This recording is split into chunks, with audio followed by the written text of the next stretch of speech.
Once there was a stonecutter who lived in a little house at the base of a great granite mountain. He worked patiently with great pieces of stone, building monuments, making building blocks.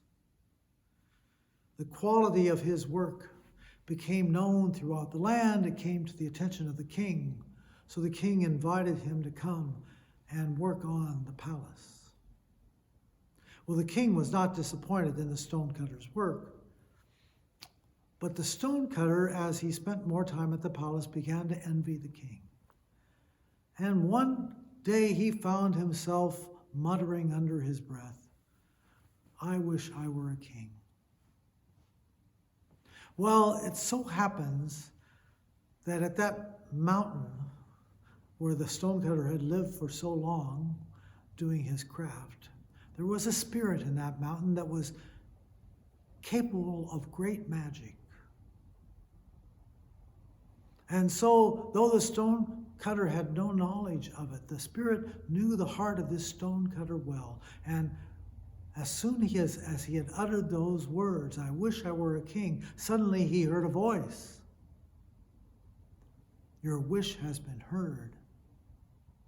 A king you shall be." And suddenly he was the king. And he was amazed and he was astounded, but he was not disappointed.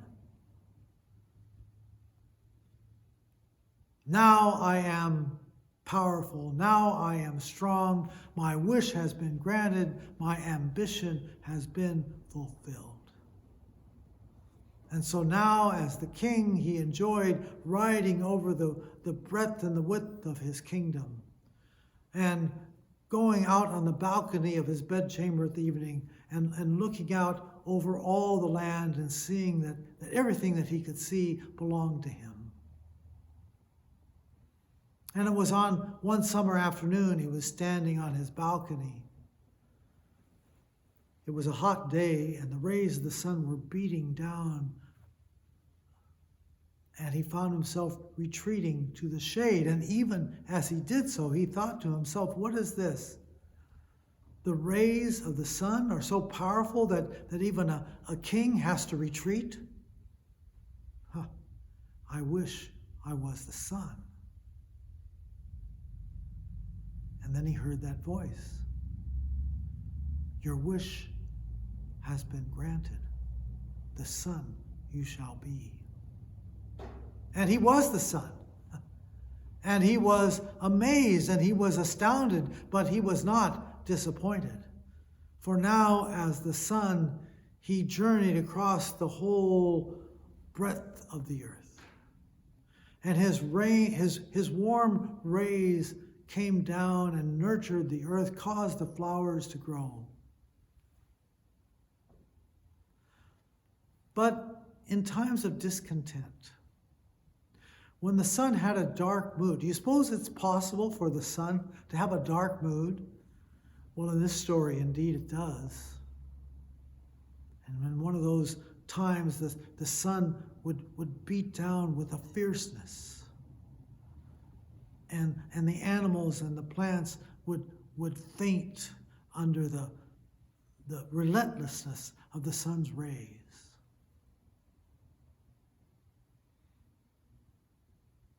And then from the west there came a dark cloud, and the cloud came in between the sun and the earth. And the sun, what's this? A cloud can block the rays of the sun? And he thought to himself, well then, I wish to be a cloud. And the voice says, your wish has been heard, a cloud you shall be. And he was a cloud. And he thought to himself, yes, now I am important. Now I am strong. Now I am powerful. My ambition has been fulfilled. And the cloud sent rain upon the earth. It nurtured the soil and caused the flowers to grow again. But sometimes the cloud would send torrents and sheets of rain and hail, and it would beat down and it would flood the canyons and it would flood villages and it would destroy crops. And in the midst of one such episode, a great wind arose, and the wind blew the cloud where the cloud did not wish to go. And finally, the wind dissipated the cloud into 1,000 pieces, and it thought, the wind is more powerful than the cloud. I wish to be the wind. And the wish was granted. And he was the wind, and now he thought, I am important. Now I am strong. Now I am powerful. My ambition has been fulfilled.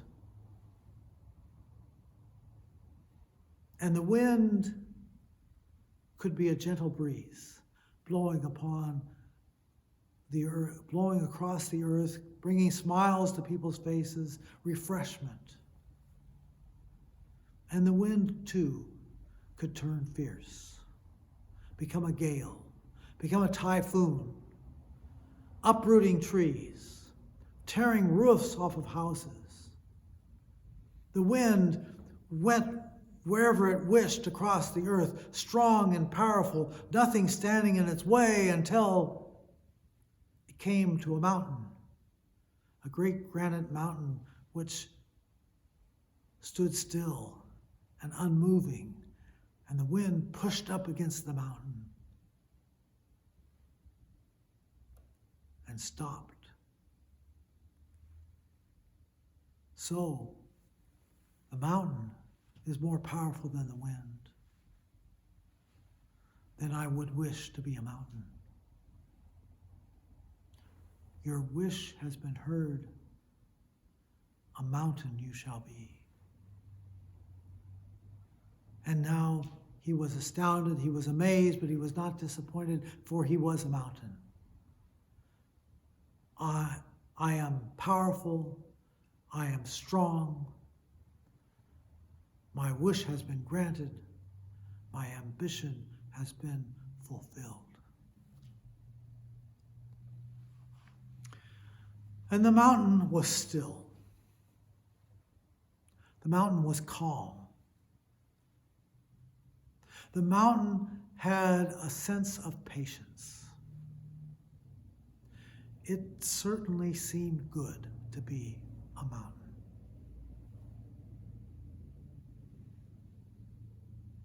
And then the mountain heard a clink.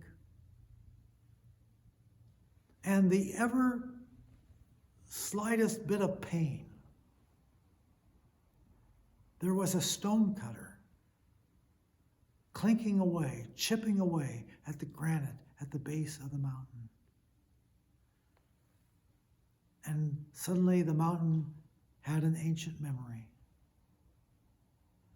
and a sudden realization. And then thought, I wish to be a stonecutter.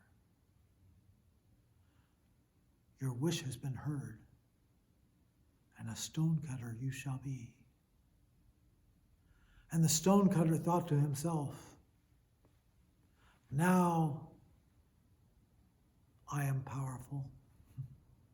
Now I am strong. Now I am important. My wish has been granted. My ambition has been fulfilled. And a stonecutter he remained to the end of his days.